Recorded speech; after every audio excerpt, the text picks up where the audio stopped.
मनाली में मैं गोविंद जी को कह रहा था कि मैं क्या कार्यक्रम करो, भूमि पूजन करो, वहां पंडित को बुला लेना, लेकिन लोगों को रहने देना। जब लोगों के बीच में जाना होता तो सबसे बड़ी कठिनाई यही होती है कि सोशल डिस्टेंसिंग मेंटेन हुई कि नहीं हुई। आदत ही नहीं है आज तक मेंटेन करने की, तो अब नया जपा पड़ गया। ऐसी परिस्थिति हो गई और हमारे पत्रकार मित्र तो नापते रहते हैं कि मेंटेन हुई कि नहीं हुई। अब मैंने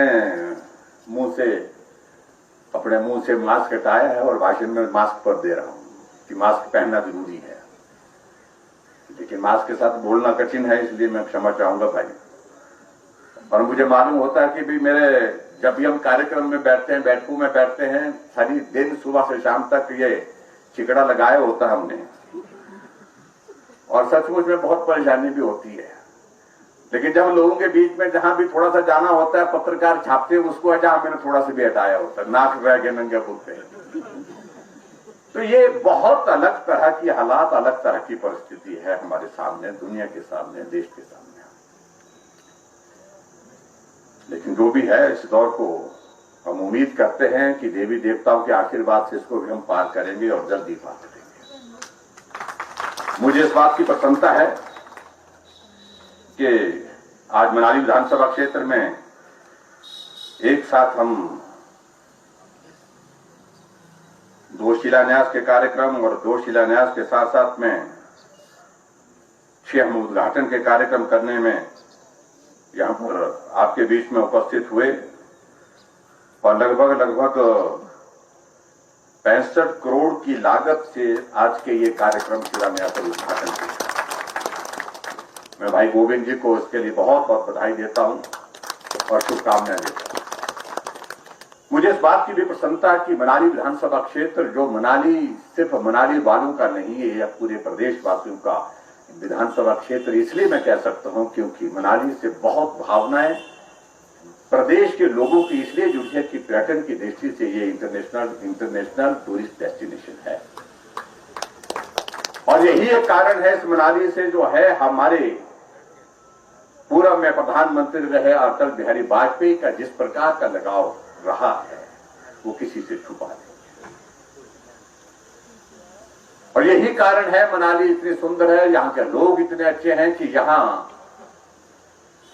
जहां हिमाचल प्रदेश का आज की तारीख में हम जिक्र करते हैं तो हमारे वर्तमान प्रधानमंत्री यशस्वी हमारे प्रधानमंत्री नरेंद्र भाई मोदी जी भी मनाली का जिक्र नहीं छुपा पाते हैं। तो इसलिए बहुत सारे लोगों की यह मनाली है। मनाली अच्छी होनी चाहिए, विकास की दृष्टि से आगे बढ़नी चाहिए, पर्यटन की दृष्टि से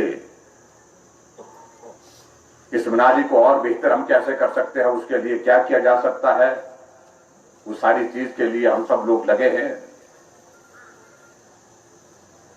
और मुझे इस बात की भी प्रसन्नता है कि आपने इस विधानसभा क्षेत्र से जिस तरह के नेतृत्व की आवाज की जरूरत थी हिमाचल प्रदेश की विधानसभा में, वैसे नेतृत्व को आपने यहां से चुन करके भेजा है भाई गोविंद सिंह जी को। इसके लिए भी मैं आप सबका हृदय से आभार व्यक्त करता हूं। जो टनल है, जिस टनल का नाम अब अटल जी के नाम पर रखा गया है, रोहतांग टनल का, उस टनल का काम हम देखने के लिए आए और हमारे लिए खुशी की बात है कि आदरणीय प्रधानमंत्री नरेंद्र भाई मोदी जी सितंबर के महीने में, अगले महीने हिमाचल में आकर के इस टनल का उद्घाटन करने का कार्यक्रम बना रहे हैं। यह हमारे लिए बहुत बड़ी सौभाग्य की बात है और उस दृष्टि से इस कार्यक्रम में हमको तैयारियों की दृष्टि से कुछ चीजों की जो जानकारियां चाहिए थी, इसलिए हमने आज का ये कार्यक्रम बनाया। लेकिन जब कार्यक्रम बनाया तो भाई गोविंद ठाकुर जी ने इस बात का जिक्र किया, अगर आप मनाली से होकर के जा रहे हैं तो कुछ काम भी करते जाओ बोलते हैं। और उन्होंने कहा कि ये कुछ योजनाएं हमारी हैं यहां पर जिनका शिलान्यास होना है और कुछ योजनाएं ऐसी हैं जिनका हमने उद्घाटन करना है। और मुझे भी लगा इस बात को लेकर के कि ये वायरस का असर मालूम नहीं कब तक चलता रहेगा, कब तक ये वायरस खत्म होगा। इसलिए जो योजनाएं बनकर के तैयार हुई हैं उनका लाभ लोगों को मिलना चाहिए, उस दृष्टि से उनका उद्घाटन होना चाहिए। और उसके साथ साथ में जिन योजनाओं का काम शुरू होना चाहिए वो समय रहते पूरी हो जाए, 1 साल 1.5 साल के अंदर पूरी हो जाए, ताकि अगले विधानसभा के चुनाव से पहले हम उनका उद्घाटन करने के लिए भी आपके बीच में उपस्थित हो सके। उस दृष्टि से उन कामों को शुरू करना चाहिए। और आज हम उन योजनाओं का शिलान्यास और उद्घाटन करने के लिए फिर आपके बीच में उपस्थित हुए हैं। आप लोगों ने हमारा अभिनंदन किया, स्वागत किया, आप सबका बहुत बहुत धन्यवाद। चाहे आपकी भेखली का हमारा सीनियर साइंस की क्लासेस की बात थी, वो शुरू हो गई, चाहे वो प्राइमरी हेल्थ सेंटर भेखली के लिए, ये भेखली बहुत करीब लग रही है आपके दिल के लिए। मेरी कॉन्स्टिट्यूंसी में भी भेखली है, भेखली 2 जगह है। ये गांव के नाम हमारे ऐसे होते थे पहाड़ों में पहले, वहां भेखले के वो होते थे ना, भेखले के जानते हैं हम क्या होता है, कांटे वाला होती है, तो वो होते ज्यादा होती तो उसके नाम से ज्यादातर पढ़ते थे ये नाम। और उसी तरह से मुझे इस बात की भी प्रसन्नता है कि जो आपके यहाँ पर एक सराय भवन के लिए आप लोगों ने कहा था, जहां हम गए थे शुरू में प्रीनी गांव में पड़ता, नहीं प्रीनी पंचायत में पड़ता है, हाँ गए थे वहां पर अटल जी के उसमें एक कार्यक्रम में उपस्थित हुए थे, वहां 10 लाख रुपए के लिए कहा था, वो भी हमने दे दिया है। और उसके साथ साथ में हमने शुरू गांव में वाटर सप्लाई की एक बात थी, उसकी भी शुरुआत हो गई है, उसका भी काम शुरू हो गया है, जो उसी वक्त हमने जो बात कही थी। और उसके बाद शुरू गांव के लिए हमने उस वक्त जो है कहा था कि इस रास्ते को ठीक करने की आवश्यकता है, रिपेयर ऑफ वर्क जो है उस रोड के लिए नेशनल हाईवे से नगर मनाली टू शुरू तक, तो उसके लिए भी काम जो है वो काम शुरू हुआ है, जो मेरी जानकारी के मुताबिक।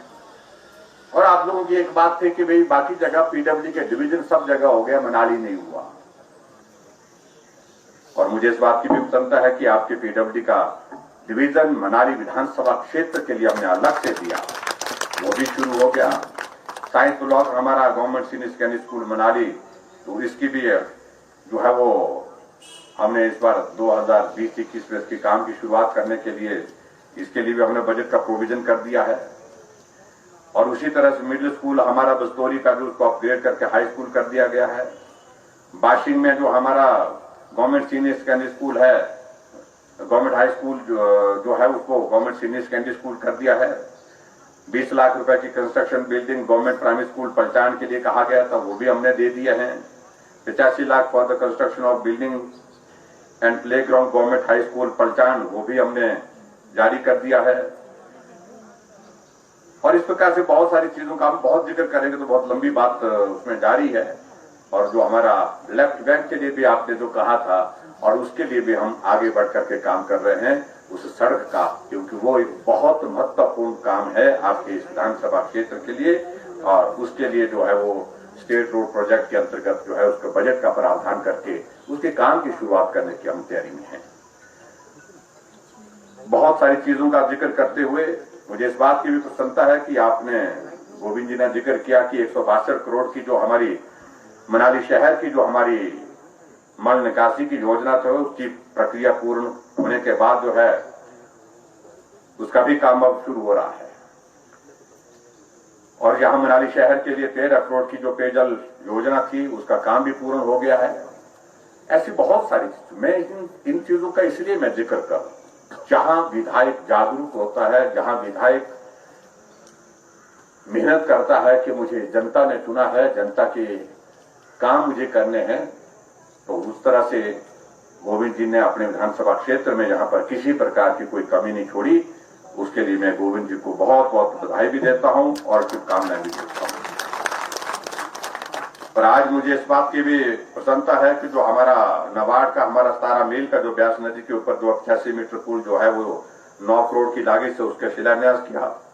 और पुलिस स्टेशन का मनाली का जो है उसका 5 करोड़ की लागत से जो बनकर के तैयार हुआ उसका भी उद्घाटन हुआ। रामशिला जो हमारी राष्ट्रीय उच्च मार्ग जो है वो भेखली, जिंदौड़, व्यास सड़क का इसका जो है अपग्रेडेशन के लिए 17 करोड़ रुपए की लागत से जो है, और वो भी काम जो है उसका हमने आज भूमि पूजन किया, शिलान्यास किया। राशन शेड शिलिहार जो हमारा उसका भी अपग्रेडेशन के लिए 19 करोड़ 75 लाख रुपए की लागत से वो भी शुरुआत आज हुई। और सबसे महत्वपूर्ण जहां जिस स्थान पर हैं सरकारें कई आई, लेकिन ये मनाली सब जहां सबकी इच्छा आने की होती है, आने के बाद यहां पर रहने की इच्छा होती है और आने के बाद जाने की इच्छा नहीं होती है, लेकिन कभी उन्होंने इस बात को लेकर के नहीं सोचा कि यहां पर ऐतिहासिक स्थान है, ऐतिहासिक ये नगर है मनाली में, सर्किट हाउस में, जिसमें देश के प्रधानमंत्री अटल बिहारी वाजपेयी तो रहे ही रहे, और इसी सर्किट हाउस में जवाहरलाल नेहरू जी भी रहे। लेकिन रेस्ट हाउस हमारा उसमें विस्तार नहीं हुआ।